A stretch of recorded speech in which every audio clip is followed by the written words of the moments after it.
Alright, so a new trailer for Secret Invasion has come out, and I gotta tell you, I am hyped for this. I love the dark, gritty feel it has, the espionage, the dark undertones, and all that stuff. Because I gotta be honest with you, the MCU has been just a little bit too goofy lately for my liking. Look, momentum, right? Jump, tap, right? One move, jump, tap. I know how to do it, Dad. Oh, do you? Yes. Really? Because it didn't look like it from my end. I messed up on the timing. Internet presence is a little chaotic. He's either a sorcerer who lives in New York or a librarian who lives in Nepal. Can you get to him? Yes, Jen, it's me. Of course I can get to him. I sent a thirst trap. It was a picture of me with a bunch of books. Let's just hope that he calls back. And the smartest man alive, Reed Richards of the Fantastic Four. Hello, Stephen. Fantastic Four. Didn't you guys chart in the 60s? I'm sorry, is this a joke to you? Well, there's a guy over there with a fork on his head, so yeah, a little bit. Stormbreaker, what are you doing? Is this about Mjolnir? Now, while I am hyped for the show, I like how this is like more of a down-to-earth, like boots on the ground type of thing.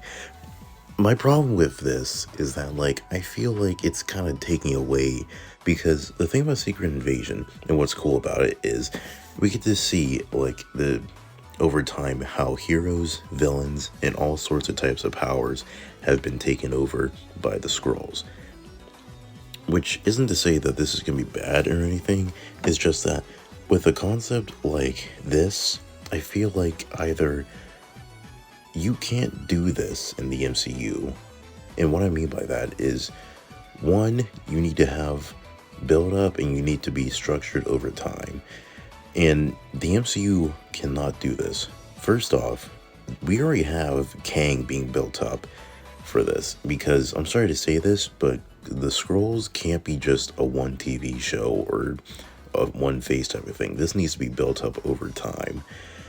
And I'm sorry to say this, but the MCU has had little build up for the Skrulls, invading, Earth in general and all that. All we had was Captain Marvel to introduce them in a post-credit scene in Far From Home. Hey, I hope your mission is going well. We gave the glasses to Parker about a week ago, like you said, and that's very touching, Really, really quite touching. Taylor's. Shortly after that, everything kind of went off the rails. I'm sorry to say it, but that's not going to do it, anything to really get us to understand what's, going on here.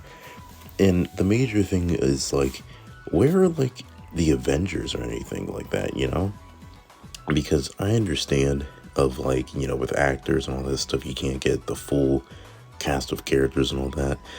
But the fun with Secret Invasion is finding out heroes and seeing how the Skrulls use their powers against one another, copying powers and using it against them. It's really fun. The perfect example for this is in Earth's Mightiest Heroes. I want to make my own separate video about why Earth's Mightiest Heroes does Secret Invasion justice.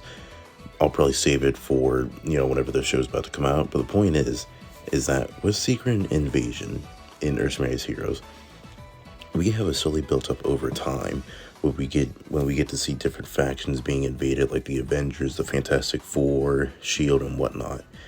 And what's cool about it is, during the final showdown, we get to see how all these different characters have, their powers copied, how they, have to deal with all this stuff going on, and the fact of, no one can truly trust each other. And what I'm really trying to get to is, what are going to be the overall impact of Secret Invasion? Because both in the comics and in the TV show, it has major consequences. Friendships were broken, and teams are disbanded because of this. Now, with this in the MCU, I don't know what effect this really is going to have long-lasting the MCU. The thing with the MCU is we have all these character arcs, we have all these movies that have our characters progressing over time.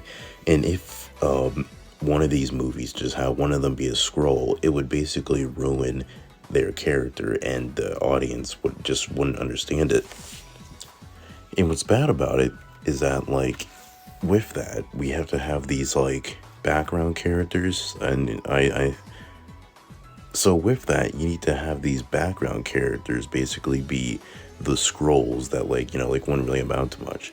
Because we have characters like Maria Hill, Everett Ross, so on and so forth, to where if they were found out to be Skrulls, it wouldn't really matter to us, you know what I mean? Because you can't have characters like Spider-Man, Captain Marvel, Hawkeye be Skrulls because of the character growth that they've gone through, and it would basically ruin that and hurt them as characters. And that's what really hurts the MCU, is because like with cartoons and the comics, you could have any character appear, you could have any type of storyline you want with that character, but with the MCU, obviously you have contracts and all that, so you have to like use those characters sparingly. And with Secret Invasion, it really has a problem to where this is going to be like really self-contained and really just by itself. I mean, like, we do have War Machine, but like if that's going to be like the only Avenger we have, you know, it just doesn't have like the true scale like how previous adaptations have of this concept. Oh, God. What's up, regular size man? Pretend that that's a scene. Don't smell it again. It's a rock. Sorry, I keep forgetting. But overall, I am hyped for this show. This is like one of my most anticipated TV shows / movies of this year. But just tell me what you guys think. Can Secret Invasion work in the MCU? Don't forget to comment, like, and subscribe. And I know I blue-balled you again with not doing the Bad Batch video, but trust me, I will. Alright? I will get to it. Alright, so I'll see ya.